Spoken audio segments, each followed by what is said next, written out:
বাবা, আমি আর কাউকে চিনি না, কাউকে চিনি না বাবা। সবই সৃষ্টিকর্তার খেলারে মা। ৭২-এর মাঝামাঝি তোর মায়ের সাথে আমার বিয়ে হয়। রেশমা যেন একটু দাঁড়াও, শেষটা যখন করতেই হবে শেষটা করেই ফেলি।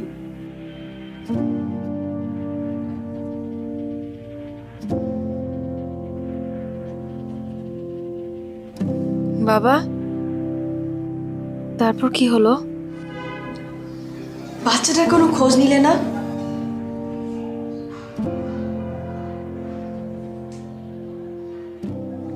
বিয়ের পর তোর মাকে সব খুলে বললাম। তারপরের দিনই আমরা সেই বুড়ি আমার কাছ থেকে তোকে আমাদের নিজের কাছে নিয়ে এলাম। আমাকে নিয়ে এলে মানে কি? ওই বাচ্চাটার কি হলো সেটা বলো বাবা, বলো।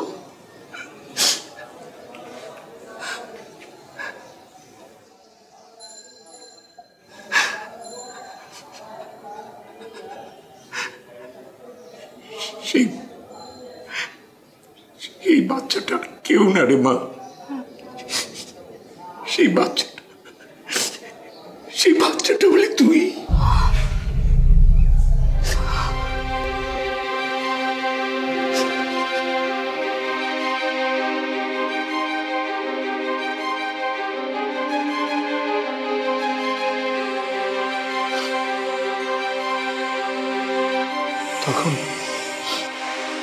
তখন তুই খুব অসুস্থ ছিলি,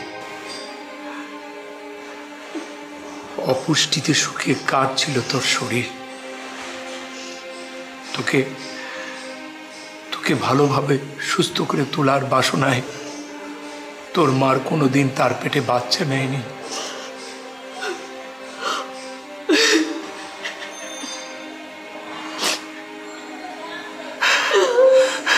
তুই কাঁদবি না, তোর চোখে কান্না মানায় না রে মা।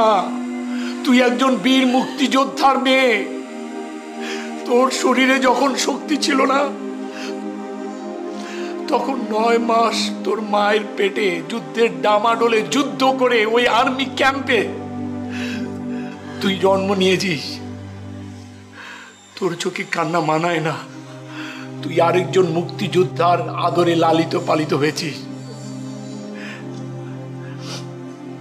আর ওই যে রুশো ফরাজি, ওর চাচাই ছিল সেই কুখ্যাত রাজাকার জমশেদ ফরাজি। হ্যাঁ, আর এই যে পাগলি মহিলাটা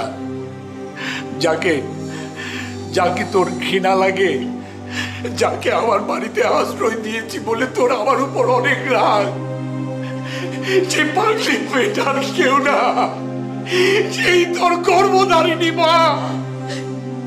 না, আমি তোমার কথা বিশ্বাস করি না বাবা। তুমি মিথ্যা কথা বলছো। তোমরাই আমার বাবা মা, আমি আর কাউকে চিনি না, কাউকে চিনি না বাবা। সবই সৃষ্টিকর্তার খেলারে মা। ও কেমন করে বেঁচে আছে আমি জানি না। হয়তো তোর সাথে দেখা হবে, সেই কারণে ওকে বাঁচিয়ে রাখা হয়েছে, জানি না।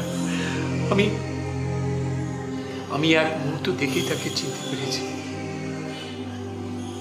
হয়তো সন্তানের সুখে তার জবানটা বন্ধ হয়ে গেছে। যা মা, যা ওর কাছে কি একবার মা বলে ডাক, একবার চিৎকার করে মা বল।